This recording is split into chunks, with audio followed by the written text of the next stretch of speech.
तो जय हिंद, नमस्कार प्यारे साथियों। मैं सूरज सर्रावत सर आप सभी का स्वागत करता हूं। जैसा कि आप सबने थंबनेल देखा कि मैं आपके साथ में डिस्कस करने वाला हूं पाठ्यक्रम बीएसटीसी 2025। यानी कि बीएसटीसी 2025 में हम किस प्रकार से हिंदी भाषा को पढ़कर 30 में से 30 या 28 29 का स्कोर कैसे प्राप्त हम कर सकते हैं। तो आइएगा उसी के ऊपर हम चर्चा करते हैं। अगर आप वीडियो पर आ चुके हैं तो वीडियो को शुरू से लेकर लास्ट तक जरूर देखना है और अपनी रणनीति जरूर तैयार करना है। जैसा कि आप सबको यहाँ पे दिखाई दे रहा होगा सर कि बीएसटीसी हिंदी सिलेबस यानी कि पाठ्यक्रम, यानी कि आज हम जो बात करने वाले हैं हम उसके ऊपर बात करेंगे सर, पाठ्यक्रम के ऊपर। और इस पाठ्यक्रम में मैं आपको ये बताने वाला हूँ कि कौन सा टॉपिक कितने प्रश्नों के लिए अपना महत्वपूर्ण स्थान रखता है। अर्थात हम यहाँ पे बात करें कि सर संधि समास उपसर्ग प्रत्यय से कितने कितने प्रश्न आएंगे, कौन से टॉपिक को मैं ज्यादा टाइम दूं तो वो मेरे लिए बेटर हो सकता है। आइएगा सबसे पहले पाठ्यक्रम में कौन कौन सा बिंदु जो है वो सम्मिलित है।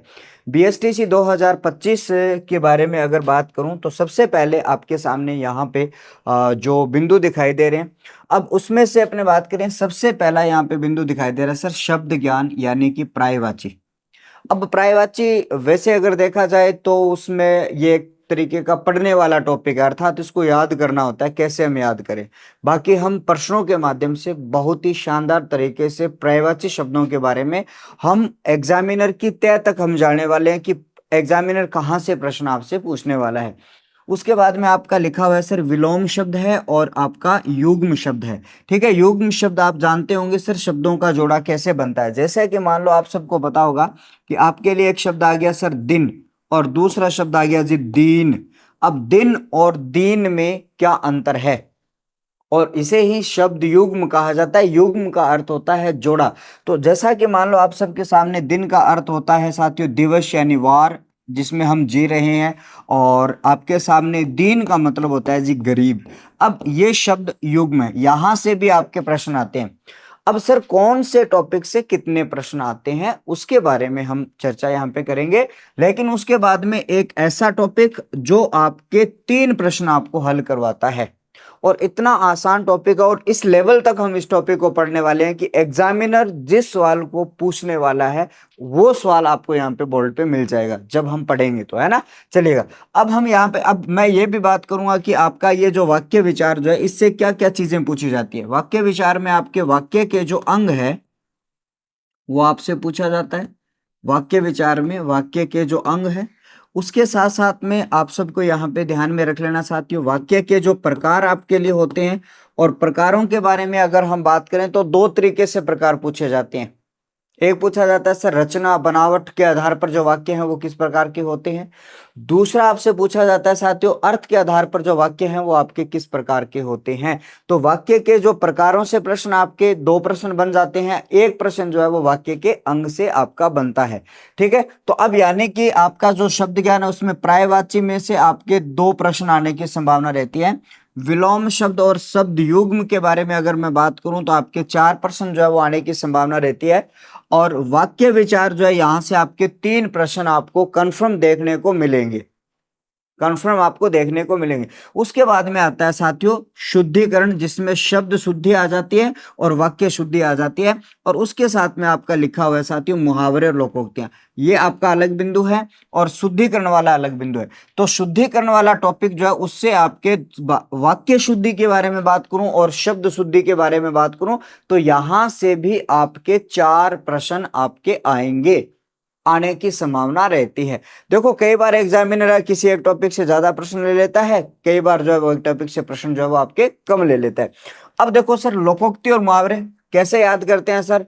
हम हर प्रश्न में हम लोकोक्ति और मुहावरे को ढूंढने की कोशिश करते हैं और वहीं से प्रश्न, मैं ये कहता हूं कि आप एक बार ढंग से पढ़ जाओगे, मैं एक बड़ी सी एक लोकोक्ति और कहावतों की जो क्लास है मैं ले लूंगा तो एग्जामिनर बाहर नहीं पूछ पाएगा। ठीक है सर, प्रश्न जो है वो कितने आएंगे तो आप सबको यहाँ पे बता दूं कि 3 से 4 प्रश्न जो है वो यहां से पूछे जा सकते हैं। अब आ जाओ साथियों हिंदी व्याकरण की जो आत्मा है, उस आत्मा को अगर आप पढ़ लेते हो तो आपको कहां तक कैसे जो है वो आपके प्रश्नों को हल किया जाएगा इसके बारे में हम बात करेंगे।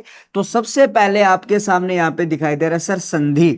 उसके बाद में आपको टॉपिक का नाम दिखाई दे रहा है सर समास, फिर दिखाई दे रहा है उपसर्ग, और फिर दिखाई दे रहा है सर प्रत्यय। चारों जो बिंदु आपको यहाँ पे मिलते हैं, ये चारों बिंदु आपके लिए क्या होते हैं सर? शब्द संरचना की इकाई होती है। क्या होती है साथियों? ये शब्द संरचना की इकाई होती है।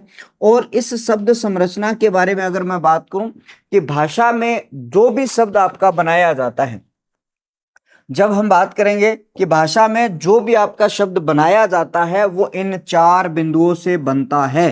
क्या बनता है साथियों? इन चार बिंदुओं से बनता है। अब हम इसके अलावा बात करें कि सर संधि, समास, उपसर्ग, प्रत्यय से प्रश्न जो है वो कितने आएंगे, तो मैं आपको बता देता हूं भैया, लगभग यहाँ पे 12 जो प्रश्न जो है वो आपके आने की संभावना रहती है। 10 कम से कम, अधिकतम 12 प्रश्न जो है वो आने की संभावना रहती है। तो संधि, समास, उपसर्ग और प्रत्यय, ये तो मैं अभी जो आपका है सिलेबस उसके ऊपर डिस्कस कर रहा हूं। फिर हम बात करेंगे सर हम क्या क्या चीजें कैसे पढ़ने वाले हैं, ठीक है। उसके बाद में आपका आ रहा है साथियों वाक्यांश के लिए एकल शब्द, और आप सबको पता है इससे 2 प्रश्न बनने की संभावना रहती है। वाक्यांश के लिए एकल शब्द का मतलब होता है भैया किए गए उपकार को मानने वाला। देखो जैसे कि आ जाए किए गए उपकार को मानने वाला, किए गए उपकार को मानने वाला, किए गए उपकार को जो मानने वाला है उसे क्या कहा जाता है साथियों? कृतज्ञ कहा जाता है। अब इसे क्या कहा जाता है साथियों? एकल शब्द कहा जाता है। तो प्यारे बच्चों, आप सबको एक बात याद रखनी है कि यहां से प्रश्न आ जाते हैं आपके कितने? 2 प्रश्न आ जाएंगे। ये इनमें जो टॉपिक जो आपके लगाएंगे, अब देखो यहां से मैंने कहा 2 और 6 7 8 9 और कितने हो गए? 13, 13 फिर 14 और 15 16, ठीक है, 26 और 30 और 32 क्वेश्चन मैंने आपको मैक्सिमम बताए। आएंगे कितने प्रश्न साथियों? तो आप सबको यहाँ पे ध्यान में रखना। अब देखो, अब हम थोड़ी सी बात करते हैं इसके बारे में, जो अपने अच्छी तरीके से हमें देखने। देखो यहाँ पे जो आपकी हिंदी जो भाषा के जो प्रश्न जो आते हैं वो कितने आते हैं? 30 प्रश्न आते हैं। और प्रत्येक प्रश्न जो है वो आपका 3 नंबरों का रहता है, यानी कि 90 नंबर की हिंदी व्याकरण होती है। सर हम कैसे तैयार करें इसको? तो मैं ये कहता हूं अगर विश्वास धर के आप यहाँ पे बैठोगे पढ़ने के लिए तो आपको बहुत ज्यादा आनंद भी आएगा। और आनंद के साथ साथ में अपनी जो अप्रोच रहेगी ना, मैं हमेशा ही बच्चों के सामने अप्रोच रखता हूं भैया 28 29 30। और जो बच्चा ये कहता है सर मैं 28 29 30 में से किसी एक स्कोर को अचीव कर जाऊंगा, तो भाई साहब उसकी बल्ले बल्ले हो जाने वाली है, ठीक है। क्योंकि हिंदी एक ऐसा सब्जेक्ट है जहां से भाई साहब प्रश्न में अच्छा स्कोर किया जा सकता है। और ये एक ऐसा सब्जेक्ट है अगर आप उसको ढीला छोड़ दोगे तो नंबर भी यहां से क्या हो जाते हैं? कट जाते हैं। तो आपको अपना मार्जिन बना के रखना है, और जो मार्जिन जो आपका बनाएगा वो ये वाला बनाएगा जो आपको आगे लेके जाएगा। क्योंकि बीएसटीसी के बारे में अगर हम बात करें थोड़ी सी, तो भाई साहब पिछले 2023 के बारे में अगर मैं बात करूं और 2024 के बारे में अगर मैं बात करूं, तो कंपटीशन बहुत ज्यादा टफ हुआ है इसमें। 420 आने वाले बच्चों को भी कॉलेज नहीं मिला, हमने बहुत करीब से देखा है। मैं विशेष तौर पर मैं आपको बताऊं 2022, 2023, 2024 और अभी 2025 बच्चों को बहुत नजदीक से मैंने देखा है। बच्चों का 300 में सिलेक्शन हो रहा था, बच्चों का 400 में सिलेक्शन हो रहा था, और लेकिन लास्ट ईयर बच्चों के 420 में भी उनको फर्स्ट चॉइस का कॉलेज नहीं मिला था। इसका मतलब आप समझ सकते हो कि बीएसटीसी जो है वो आपके लिए कितनी टफ हो चुकी है। हल्के में मत ले लेना, क्योंकि पहले हम करते थे 1.5 महीने तैयारी करेंगे, प्रश्न उत्तर करेंगे, हो जाएगा काम। भैया प्रश्न उत्तरों से काम हो जाएगा, लेकिन आपको जी तोड़ मेहनत करनी पड़ेगी, और वो जी तोड़ मेहनत जो है वो अब आपके सामने हम करने वाले हैं, ठीक है। आपसे ज्यादा हम करेंगे और आपको हमारे से ज्यादा क्या करनी होगी? मेहनत करनी होगी। और आपका जो टारगेट जो रहेगा वो आप सबको ध्यान में रखना, 470 प्लस का टारगेट का मतलब क्या भैया? इतने मेरे आए तो पार पड़े, नहीं तो फिर ऐसे मान लेना कि भाई साहब आपका क्या हो जाने वाला है? मामला गड़बड़ हो जाने वाला है। तो 30 प्रश्नों के लिए 90 नंबरों के लिए जो हिंदी पढ़ेंगे उसमें कुछ ऐसे टॉपिक जो है वो हमें पढ़ने पड़ेंगे। सबसे पहला जो टॉपिक आपका आता है वर्णमाला, जो आता है क्या आता है? वर्णमाला। इसको हमें एक बार क्या करना होगा? सरसरी नजर से देखना होगा, क्योंकि ये वर्णमाला वाला जो बिंदु है वो हमारे हिंदी व्याकरण का एक आधार बिंदु है। क्योंकि उसमें वर्णों का जो ज्ञान है वो हमें आना जरूरी है, जिसमें स्वर कितने होते हैं, व्यंजन कितने होते हैं। जब तक हमें ये नहीं आएगा तो आपकी जो संधि जो है वो नहीं हो पाएगी, और संधि नहीं हो पाएगी तो उपसर्ग प्रत्यय नहीं होंगे, और उपसर्ग प्रत्यय नहीं होंगे तो समास नहीं होंगे। ये सारी चीजें जो वो एक साथ में आपकी जुड़ी हुई है। साथ ही साथ में हम पर्यायवाची और विलोम शब्दों को कोशिश करेंगे प्रतिदिन जो है उनके प्रश्नों के माध्यम से उनको याद किया जाए।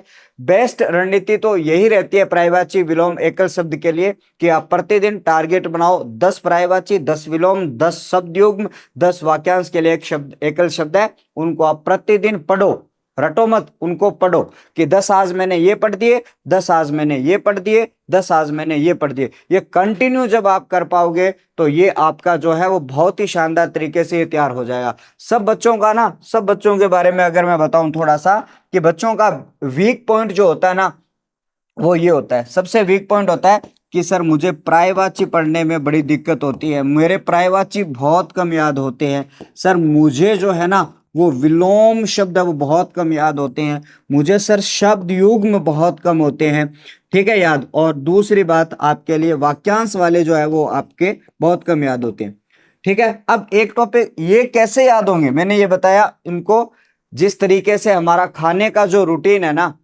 हम खाना खाते हैं, सुबह खाते हैं, शाम खाते हैं, दोपहर में चाय पीते हैं, उसी प्रकार से आपको एक रूटीन सेट करना पड़ेगा। रूटीन सेट करना पड़ेगा कि मैं शाम को सोने से पहले बस इनके 10-10 पढ़ूंगा, सोने से पहले प्रतिदिन 10-10 पढ़ के सोऊंगा, याद नहीं करूंगा, रट्टा नहीं मारूंगा, मैं इन 10 को पढ़ के सोऊंगा, 10-10 को। और जिस दिन आप उनकी मतलब समाप्ति करोगे ना उस दिन देखना आपके कितने याद हो जाते हैं। अब सर पहले राउंड में हमने 10 तक करके सभी पढ़ लिए, दूसरे राउंड में वापस पढ़ रहे हैं, तीसरे राउंड में, चौथे राउंड में, ऐसे ऐसे करते करते आप ना 5-7 राउंड इसके निकाल दोगे ना तो जीवन भर इसको नहीं भूल पाओगे। तो ये आपको याद रखना। उसके बाद में आपके लिए एक टॉपिक आता है सर शब्द शुद्धि, और शब्द शुद्धि जो है वो आपकी कैसे क्लियर होगी ये बात आप सबको पता होगा, क्योंकि आप सब हमेशा याद रख लेना कि शब्द शुद्धि जो है वो आपकी कब क्लियर होने वाली है कि जब आपको संधि अच्छी तरीके से आती है, जब आपको समास जो है वो अच्छी तरीके से आता है, जब आपको उपसर्ग जो है वो आपको अच्छी तरीके से आता है, और जब आपको प्रत्यय भी अच्छी तरीके से आता है। तो इन चारों बिंदुओं को जब आप अच्छी तरीके से पढ़ जाओगे, उनको याद कर जाओगे, तो आपके लिए बेहतरीन तरीके से आपका क्या हो जाएगा, ये कवर हो जाएगा। तो आप सब अब जो आगे हमारा जो पूरा अभियान जो है वो इन्हीं, मेरा जो अभियान है विशेष तौर पर जो है वो 90 नंबर के लिए, अर्थात 27 आपका 28, 29, 30 प्रश्नों के लिए रहेगा। जी तोड़ मेहनत मैं भी करने वाला हूं तो आप सब लोगों को भी करने वाला है। तो ये छोटा सा पाठ्यक्रम के ऊपर वीडियो, कौन से टॉपिक से कितने प्रश्न आते हैं शायद आप अच्छी तरीके से समझ गए होंगे। अब हम नेक्स्ट वीडियो के साथ में मैं आप सबके सामने प्रस्तुत होऊंगा। तब तक आप पढ़ते रहिएगा, मस्त रहिएगा। आप सबका बहुत बहुत आभार, नमस्कार, थैंक यू।